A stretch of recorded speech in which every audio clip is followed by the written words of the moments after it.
miracle man that tells me no lies. I'm looking for a miracle man who's not in disguise. I don't know where he'll come from, and I don't know where he's been, but he's not our Jimmy Cena, because he's so obscene.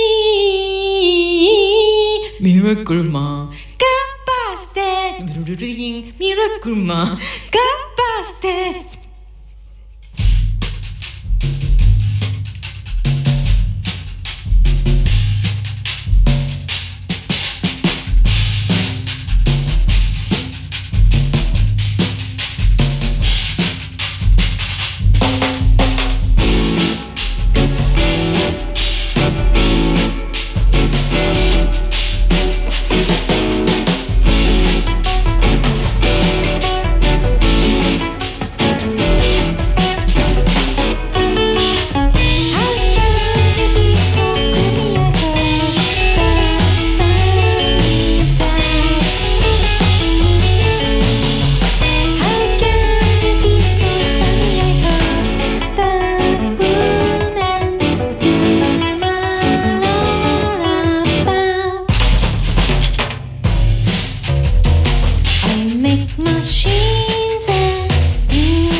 Absolutely fantastic. Live on Six Music, that is Deerhoof. And you heard Kingtoe and the Sparrow Sparrow and future Teenage Cave artists. And also, we'll get to what else we heard there as well. But hello, how are you doing? Hello to Satomi. Hello. Hello to Greg. Hi. Hello to John. Hello. And hello to Ed. And thanks for the maniacal laughter as well. Fantastic. Count on us for that. Now, last night the tour started with the sellout show in Bristol at Strange Brew, and the first tune you played was Ozzy Osbourne's Miracle Man, which we just heard there as well. Why did you go for that particular number? Because I loved that album when I was in Japan growing up, and I went to Budokan to see that album tour. Yeah, no rest for the wicked. His solo work is lighter than Sabbath, which isn't difficult, I'll give you that. But I do like that balance. You've got Crazy Train, and you've also got War Pigs, something for everybody there. Yeah.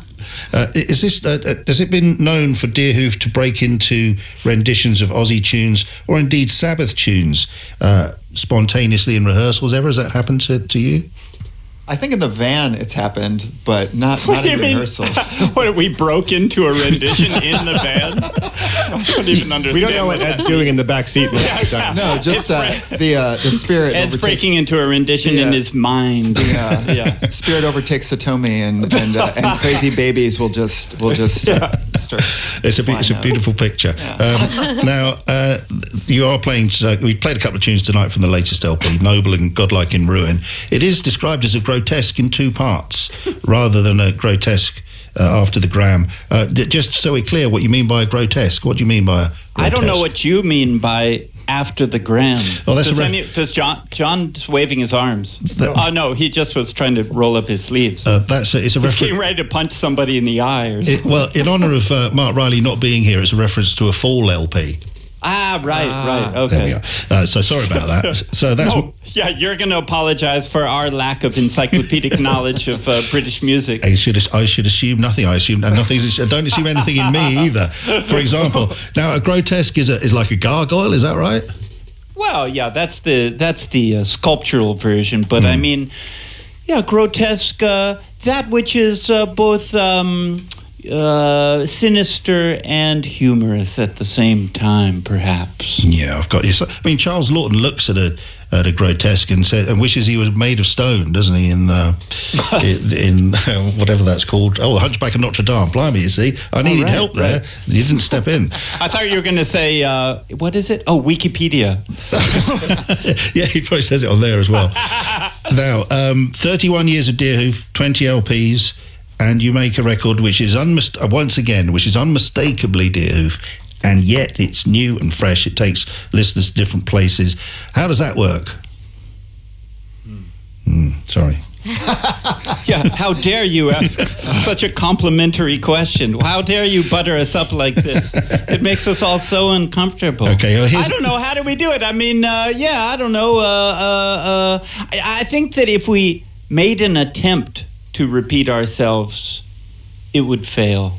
That's my sense. Because I think when we made a song, we don't really know how it ended up like that. I mean, we didn't have the formula. We didn't have the recipe. So, in other words, it's completely inadvertent. It does sometimes begin with a riff, though. I wonder if you have a riff. Is this riff familiar controller in the band? The Return of the Fire is an immense, brilliant riff. Thank you. Sorry, more buttering up there, but it is, isn't it? You know. Well, yeah, that one, the riff part, the bass line, it's kind of a do. I think I made up that part. This is Greg sitting on the drums, who occasionally makes up riffs. But then that part, John made up that riff. It was basically. I heard John emailed me a riff, and then I said that's a lot like my riff. And then through the miracle of splicing, we found that a song was 2/3 complete. Miracle Man.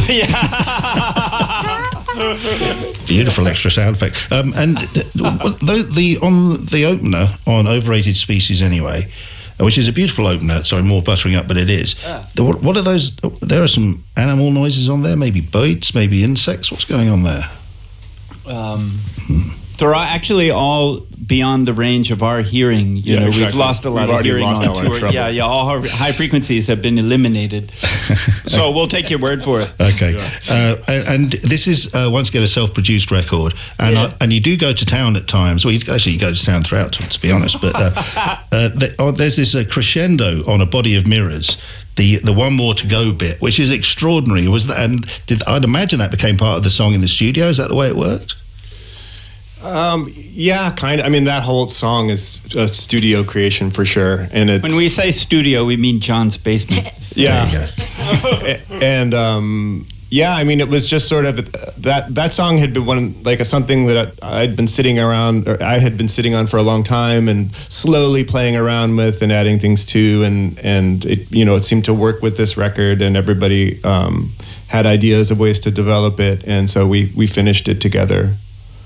Now, there was one recent tour where I'm going back to listening to things on the tour bus here, but when you're not playing, getting out Marshall stacks and playing the entire 4 first albums of Black Sabbath, you were listening to Dan Stevens narrating Mary Shelley's Frankenstein. Wait, how do you know it's Dan Stevens? And first of all, it wasn't in a tour bus, it was in an economy car that John was driving, almost crashing because he's not used to driving on the other side of the road.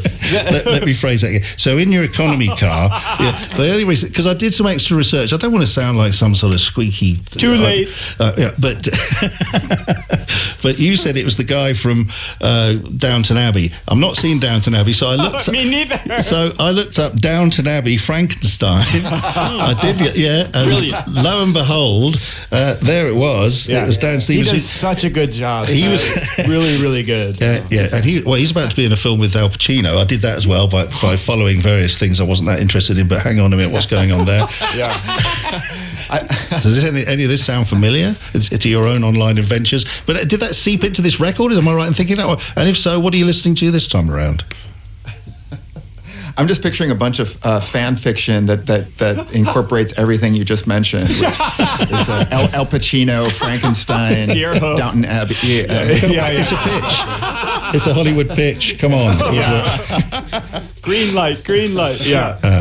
Now, I mean, yes, when we were, when I was talking about that splicing earlier, and we had these songs that were, kind of pieced together from fragments. Satomi was like, you know what this record should be about? Frankenstein. So then what did she do? She downloaded the first Frankenstein audiobook she could find for free, and it was the Downton Abbey version. And we listened to it in the car while traveling the UK last year. We were all so moved that we're like, it just completely, all of the lyrics were formed entirely around the themes that resonate not only still, but perhaps more than ever. Good things about dehumanization and sort of creating a thing and then rejecting it and thinking that it's your right to now hate it and destroy it, and then it wanting to destroy you in retaliation. And it seemed to have many echoes with today's universe that we're all enduring. And so it just completely hit home and felt like it really matched the sound of the songs and the way we were feeling.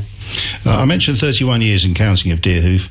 And this is my last stupid question before we get on to, are you taking cash only on the tour dates? and indeed the tour dates. But how... You're getting a lot of Wi-Fi signal in London. I can't... What's the password here? I can't get on the... Yeah, anyway, go ahead. How would Deerhoof fare if you were starting out now, do you reckon? Very, very beautifully and extremely poorly. It's like, obviously, it's like, we can say 31 years it's like some reason that we should be patting ourselves on the back. It's exactly the opposite. We started when getting on an indie rock label, in the mid-90s was like, every indie rock label was looking for the next Nirvana or something, or the next Bikini Kill, or, whatever. And so, it was like a red carpet was rolled out for us and hundreds of other bands, at least in the U.S., and, we kind of got over several milestones and traditional career tour humps before they had become extremely problematized by, a changing industry. So by the time, for instance, streaming took over, it's like, well, we don't really rely on streaming for our listeners. We kind of got in before that, and we already had a lot of listeners. I think that if we were starting now and played the songs that we just played to all of you now, they'd be like, next. You know what I mean? That's my opinion. I think that young musicians now, just getting their start right now, are in a nearly impossible position, and we understand very much and are grateful for the fact that we are so lucky, and that the challenges and threats to a musician nowadays starting are almost insurmountable. And it's quite a dangerous career, I think, you know. I hope there are shy people on the freaky side all over who are still empowered and encouraged by listening to Deerhoof, though. Right on. I reckon Yeah, that's cool. the case. Yeah. Now, to more important matters, cash. Are you still cash only on the merch stand for these upcoming dates? Yes. Good, that's fine. Yes. We wish we could do other things, but No, we don't. We love can't. those pounds. Well, we like the pounds fine, but it's just we wish we could have a whole panoply of possible ways to pay us, but we don't have that possibility, unfortunately. Okay, that's good. Yeah, we can't carry around all the like eggs and chickens that people bring in to trade. Right, exactly. Okay, so take some cash with you, as much as you can afford, if you want to use the merch stand at upcoming tour dates, which are as follows. Lest we forget, tomorrow night, the Castle and Falcon in Birmingham. Get along if you can to that. Then the Caves in Edinburgh on Friday, the Bridnell Social Club in Leeds on Saturday. Yes, the Pink Room in Manchester on the night of Sunday, 27th of July. Then on Monday, the first of 2 nights at Bush Hall in London. On Tuesday 29th, the second of 2 nights at Bush Hall in London, and then Lido in Margate on next Wednesday, the 30th of July. The latest album is Noble and Godlike in Ruin. Play it loud and listen all the way through.